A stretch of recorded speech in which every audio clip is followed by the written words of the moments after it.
So ముఖ్యంగా చూసుకుంటే ఇక్కడ చాలామంది లోకల్స్ కూడా ఉన్నారు, వీళ్ళు కూడా చాలా ఆవేదన వ్యక్తం చేస్తూ ఉన్నారు. ఇక్కడ అమ్మవారి టెంపుల్ ఎన్నోళ్ళ నుంచి మేము పూజలు చేసుకుంటుంటే జస్ట్ ఒక 100 గజాలు జాగా సరిపోక ఉన్నటువంటి 12 ఎకరాల్లో 100 గజాల జాగా ఎంతవరకు అది పెద్ద దాన్ని అసలు పట్టించుకోవాల్సిన అవసరం కూడా లేదు. కానీ దాన్ని కూడా వాళ్ళు ఆక్రమించుకునే ప్రయత్నం చేస్తున్నారు, అమ్మవారి టెంపుల్నే లేకుండా చేసే ప్రయత్నం చేస్తున్నారు. స్థానికంగా మీరు ఉన్నారు కదమ్మా, అసలు ఏం జరుగుతుందమ్మా ఇక్కడ? ఇక్కడ మా ముత్తాతల నుంచి ఉంది గుడి, చిన్న గుడి ఉండే. మా తాతలది అయిపోయింది, మా మామలది అయిపోయింది, మా దగ్గరకు వచ్చింది. అయితే చిన్న గుడి ఉంటే ఒక ఆయన యాప చెట్టు ఉండే పెద్దగా, ఆ యాప చెట్టు నరుకుతుంటే మా గుడి పడిపోయింది. అందులో అమ్మవారి గుడి ఉండే, బోల్రా పడిపోయింది. ఇంకా బోల్రా మట్టిలో వెళ్ళిపోయింది. బోల్రా పడిపోతే ఆయన గులగొట్టిన ఆయనకు అమ్మవారు ఏం చూపించిందో ఏం చేసిందో ఆయన పిలిచి, అమ్మ మాకు భయం వేస్తుంది, మీ అమ్మవారిని మీరు పెట్టుకొని రమ్మా అని కొన్ని డబ్బులు ఇచ్చిండు. ఆ డబ్బులు ఇస్తే ఇటుక కూడా కట్టుకున్నాం. ఇటుక కూడా కట్టుకొని అలా 2 ఇటుకలు పెట్టి ఒక దీపంతో పెట్టి దీపం ముట్టించుకున్నాం. అమ్మ అని మొక్కుకుంటున్నాం. అయితే ఈ మధ్యన మాకు అమ్మవారు నేను ఇట్లనే గాలికి ఉండాలా, నాకు నా రూపం పెట్టారా అని అడిగింది అమ్మవారు. అడిగితే సరే అని అందరం వేసుకున్నాం, ఇన్ని పైసలు వేసుకొని అమ్మవారి రూపం. ఈ పెద్ద మనుషులు వాళ్ళ దగ్గర రాలేదు, అమ్మవారు మేమే అమ్మవారి రూపం తెచ్చి పెట్టుకున్నాం. రూపం తెచ్చి పెట్టుకున్నాక ఎండకి ఎండుతున్నా, వానకు నానుతున్నా, కళలో చూపిస్తుంది.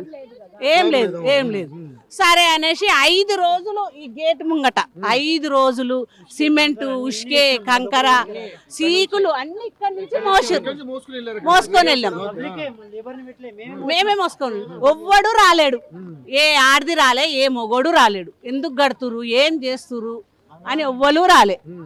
స్లాబ్ వేసుకున్నాము, ఆ చెక్క తీయకముందే బోనాలు చేసుకున్నాం. మంగళవారం రోజు అన్నీ మంగళవారం రోజు బోనాలు తీసుకున్నాం. బ్యాండ్ తోని తెచ్చుకున్నాం, బోనాలు చేసుకున్నాం, యాటలం కోసుకున్నాం. అమ్మవారికి బియ్యం పోసినాం, అమ్మవారికి బియ్యాలు పోసుకున్నాము, అన్నీ వేసినాం. రాత్రి 11 గంటల దాకా ఉన్నాం. మంగళవారం నైటు, ఆ నైట్ 11 గంటలకు మేము పోయినాక దొంగల్లాగా వచ్చిర్రు. అలా కడుపులు కాలాలి, పీనుగులెల్లా నా అమ్మని చంపేసారు. నా అమ్మని చంపే వాళ్ళు మమ్మల్ని చంపేది ఉండే, మేము ఉన్నప్పుడు వచ్చేది ఉండే. ఎవరికైనా ధైర్యం ఉన్నాడు, మేము ఉన్నప్పుడు వచ్చేది ఉండే. అంత ధైర్యం లేదా? దానికి ధైర్యం లేదా? ఎవరైతే గులగొట్టిందో దానికి ధైర్యం లేదా? తెల్లని దాకా 3 గంటల రాత్రి తెల్లని దాకా వచ్చారు. అలాగ అంత ధైర్యం లేకుతున్నారా? పొద్దున్న దాకా 11 గంటల దాకా ఉన్నాం మేము. అమ్మవారికి పూజలు చేసి ఆ రోజు పొద్దున్న దాకా నైట్ 11 గంటల దాకా ఉన్నాం. అప్పుడు రానికి రాలేదా చెప్పు? వచ్చిర్రు అంటే మేము అందరం వచ్చి మేము మీనే కూర్చున్నాం. 3 రాష్ట్రాలు మేము ఇక్కడ కావాలి కాస్తున్నాము. మా అమ్మవారు మాకు రావాలి, మా గుడి మాకు కావాలి. గుడి లోపల కోనిస్తలేరు. మేము ఆడ కూర్చుంటే మమ్మల్ని లేపేసి ముగ్గురం కూర్చున్నాం ఆడ. మా తల్లితోనే మేము కూర్చుంటామని మా తల్లి దగ్గర కూర్చుంటే మమ్మల్ని ఆడ కూర్చున్న జరసేపటికి మళ్ళీ లేవు. బయట కూడా కూర్చొని ఇస్తలేరు. కుర్చీలు మా కుర్చీల మీద మమ్మల్ని కూర్చొని ఇస్తలేరు. లోపలికి లాక్కొచ్చిర్రు ముగ్గురు పెద్ద మనుషులు.